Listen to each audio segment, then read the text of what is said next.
2, 3, 4.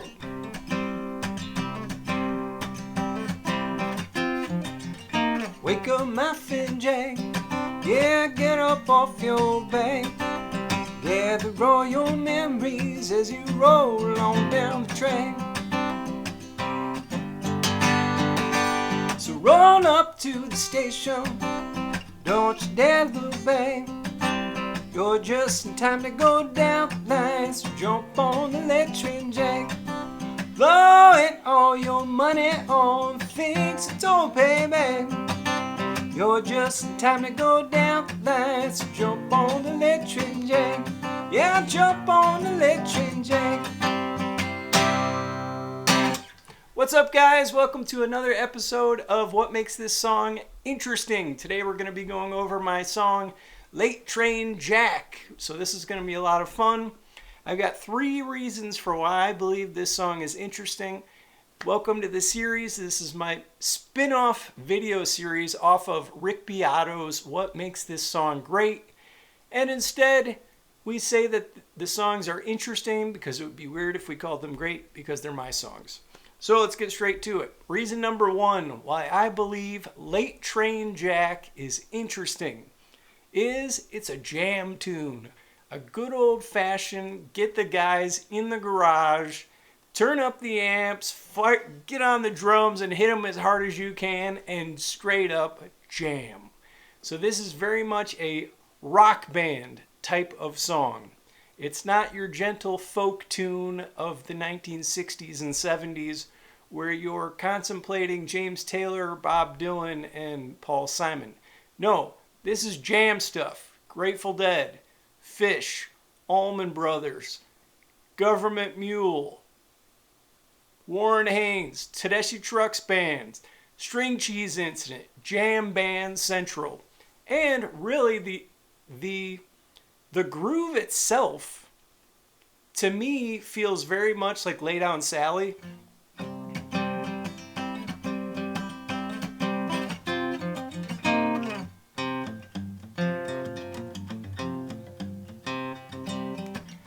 There is nothing that is wrong in wanting you to stay here with me.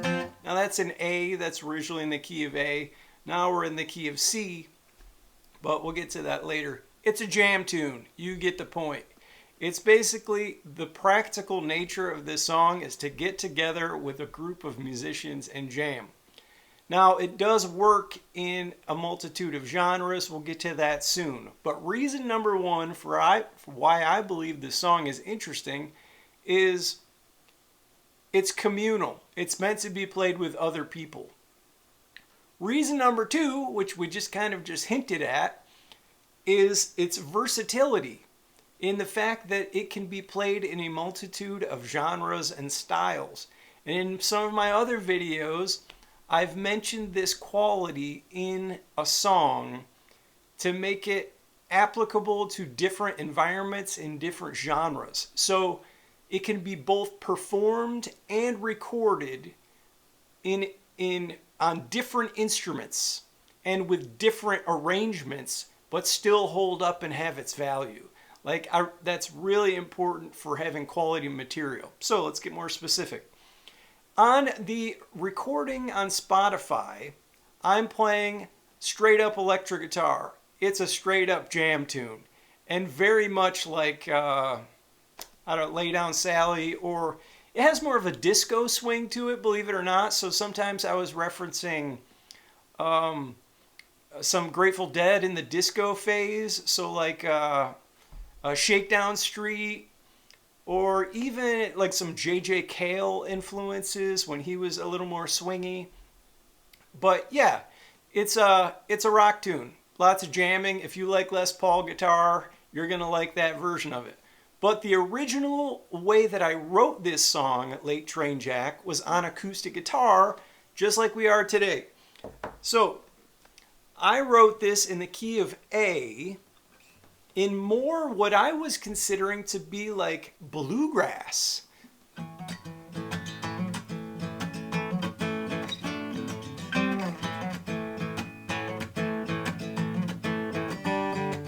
In fact, when I'm playing that riff, I can hear a mandolin and a fiddle coming in. And I don't think it's a big coincidence, but at the time I was writing this song, I had just joined my Americana band, Big Leg Emma. And in Big Leg Emma, we had a mandolin player and a fiddle player. So the bluegrass side of this is certainly in here. And I guess that could be one of the reasons why you could really like qualify this as true Americana music, in that it can be played both bluegrass and rock and roll and a little bit of disco on the recording. And I think it just depends on who you are and what kind of music you like, on which version you like better.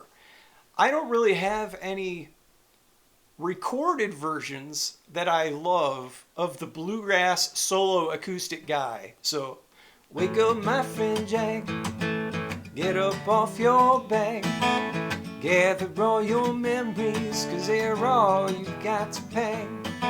Roll up to the station, don't you dare look back, you're just time to go down the line, so jump on the lead train, Jack. That version I'm going to make here at some point. I don't really have it on Spotify yet, but I've got the full band version and it's doing really well on Spotify, so you can check out that version there. But yes, those are the first two reasons for why I believe Late Train Jack is interesting. One, it's a jam tune, which is kind of unique to my other material, which is more like the contemplative acoustic guy stuff. And the versatility of the song, the fact that it can be played in a multitude of genres and styles. Reason number 3 for why I believe Late Train Jack is interesting, and it's pretty important, is it's a story.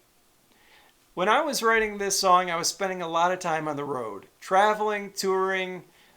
Sorry if this headstock is, there we go. Yes, so it's a traveling tune. In fact, while I was writing the story, I had a friend of mine in my mind while I was writing it. His name is Todd Dalton, and he was the tour manager for both of my bands, 5 Cubic Feet and Big Leg Emma. And I've spent more time in a van with Todd than probably anybody else. Which is and tour buses and whatever, however we were getting there. So Todd is a road warrior friend of mine, and I was imagining Todd. Actually, Todd has a story where he was jumping on trains and traveling across the country. I'm pretty sure he has that story, or maybe it's just stuck in my mind. The lines blur over the years on whether or not certain things are true. But I swear Todd did the hobo life, traveling in the boxes of trains across America at one point. And then there are always those famous stories of Bob Dylan doing that before he ended up in New York City, doing the boxcar hobo life. So I wanted some of that in my music. So I wrote this song, Late Train Jack, and it literally is about a guy named Jack jumping on trains and traveling across the country. But I wanted to make the story open and applicable enough to apply to modern day travel. But it's about the lifestyle. So it would go with my other traveling songs like Where the Wild Things Grow. So let's get into the lyrics here, just to show you that. Let's go back to the key of C. The electric version on Spotify is in the key of C. Wake up, my friend Jack, get up off your back, gather all your memories, 'cause that's all you've got to pay. It's time to move operations to a new place down the train. You don't know where and you don't care, 'cause you're never looking back. So roll up to the station, don't you dare look back, you're just in time to go down the line, so jump on the Late Train Jack. Blow it all your money on things don't pay back.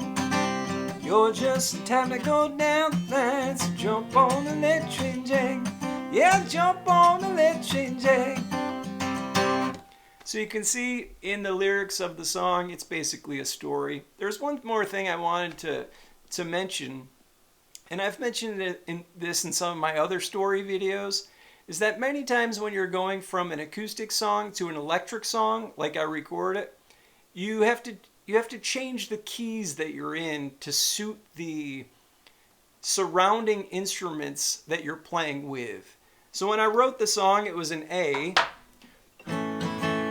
Wake up, my friend Jack, get up off your back, which sounds a little more like James Taylor to my ear, or maybe even Eric Clapton, who sings in a bit of a lower voice. And then when I brought it to the band, I brought it up to C. Wake up, my friend Jack, get up off your back, which actually feels a little more country to me, like Vince Gill or maybe Keith Urban would do it in that higher key. But when I play my Les Paul with a band, either on stage or in a recording, many times I'll bring it up in key, sometimes with a capo, sometimes without, just to be able to get my voice above the band. But yeah, I like to give that a little tip. So those are the 3 reasons why I believe Late Train Jack is interesting. Let's recap. It's a jam tune, which are fun. It is versatile in genre and style, so you can play it a whole bunch of different ways, which I feel like some of my favorite artists, like the Grateful Dead, they have songs that can do that. They can play on the electric or the acoustic. And reason number 3, it's a good quality story, and stories hold up over time.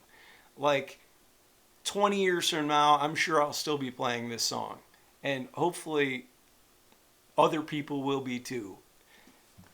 Thank you for watching this video. If you would like to hear more what makes this song interesting videos, I'm on YouTube. I'm making a ton of YouTube videos lately, and I would really appreciate it if you subscribe to my channel. So I'll see you over there. Bye. Oh, stream this on Spotify too. Late Train Jack on Spotify. Bye.